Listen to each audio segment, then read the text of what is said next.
हिंदी की तैयारी के लिए चैनल को सब्सक्राइब करें और नई वीडियोज़ की जानकारी भी आपको मिलती रहे, इसके लिए घंटी भी दबाएं। झूठ न बोलें कभी किसी से, जब उसका पता लगता है तो बड़ी तकलीफ होती है। नमस्कार दोस्तों, मैं आदि गणेश आपका एक बार फिर से स्वागत करता हूं। कथाधारा की जो प्रश्नों की टेस्ट सीरीज है उसके भाग 14 में 14 में अच्छा लगे तो लाइक कीजिएगा, शेयर कीजिएगा और कमेंट करके अपनी राय ज़रूर दीजिएगा। प्रश्नों की शुरुआत करते हैं बड़े घर की बेटी मुंशी प्रेमचंद की जो कहानी है वहाँ से।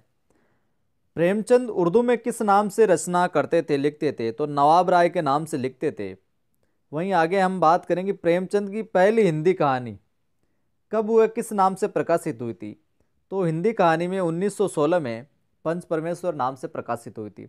हिंदी के बाद में अगर उर्दू कहानी की बात करें इनकी पहली, तो वो 1907 में दुनिया का सबसे अनमोल रतन इस नाम से प्रकाशित हुई थी।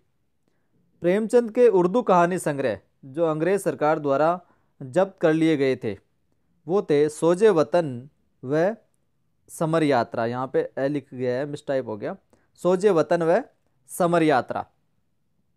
प्रेमचंद ने किन किन पत्रिकाओं का संपादन किया? तो उनमें हंस है, जागरण है, माधुरी और मर्यादा।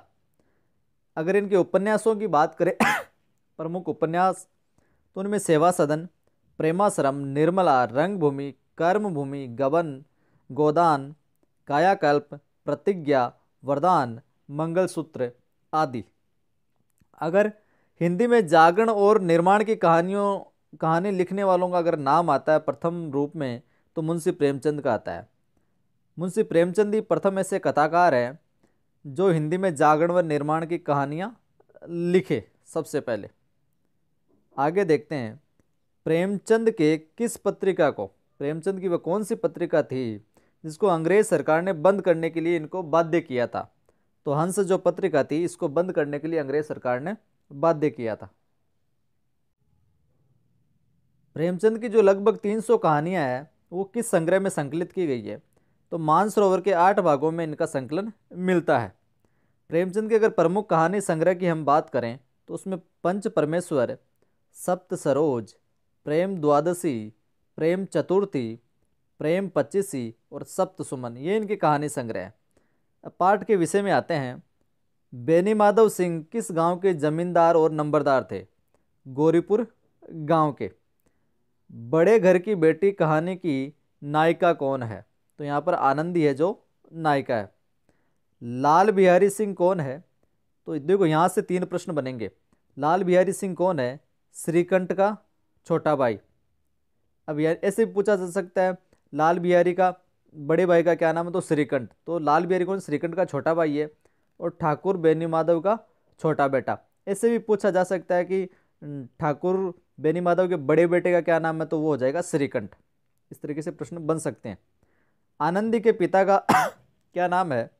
ठाकुर भूप सिंह। आनंदी अपनी बहनों में से कौन से स्थान पर थी? चौथे स्थान पर थी वो। हाथी मरा भी तो 9 लाख का, मतलब कि आनंदी ने यह कहा कि इतना घी तो हमारे यहाँ रोज खा जाते हैं। आनंदी ने यह किससे कहा? अपने देवर लाल बिहारी से कहा था। लाल बिहारी और आनंदी के बीच झगड़ा किस दिन हुआ था? तो गुरुवार को या यूं कहें बृहस्पतिवार को हुआ था। श्रीकंठ किस दिन आया करते थे? तो प्राय शनिवार शाम को श्रीकंठ जो घर आया करते थे, क्योंकि आंसू तो उनकी पलकों पर रहते हैं। यहाँ पर उनकी शब्द जो किसके लिए प्रयुक्त हुआ है? महिलाओं के लिए प्रयुक्त हुआ है कि उनकी महिलाओं की पलकों पर तो आंसू ठहरे ही रहते हैं। दादा अब इस घर में मेरा निवाह न होगा, ये कथन किसने और किससे कहे? तो श्रीकंठ ने अपने पिता से कहा था वो झगड़े के बाद में कि दादा अब इस घर में मैं नहीं रह सकता, मेरे ऊपर लात घुसे पड़े और मैं दम तक न मारूं, यह कथन किसने किससे कहा था? श्रीकंठ ने अपने पिता से। मन का मेल धोने के लिए रिक्त स्थान से उपयुक्त का कोई वस्तु नहीं है। तो रिक्त स्थान में क्या शब्द आएगा? नयन जल। तो क्या हो जाएगा? मन का मेल धोने के लिए नयन जल से उपयुक्त उपयुक्त कोई वस्तु नहीं है। और बड़े घर की बेटियां ऐसी ही होती है, बिगड़ता हुआ काम बना लेती है। ये किसने कहा था? ठाकुर बेनी माधव ने। अध्याय के आखिर में जब गांव के बाहरी लोग हास्यास्पद स्थिति में आ गए थे, हंसने की स्थिति में आ गए, मजाक उड़ाने की, तब बात को संभालते हुए ऐसा कहा गया था। वह बड़े घर की बेटी है तो हम भी कोई कुर्सी का हार नहीं है। लाल बिहारी के इस कथन में कौन सी मनोदशा का पता चलता है? अहंकार के भाव का। बेनी माधव सिंह अपनी आधी से अधिक संपत्ति किसे भेंट कर चुके थे? वकीलों को। चलिए आगे बढ़ते हैं।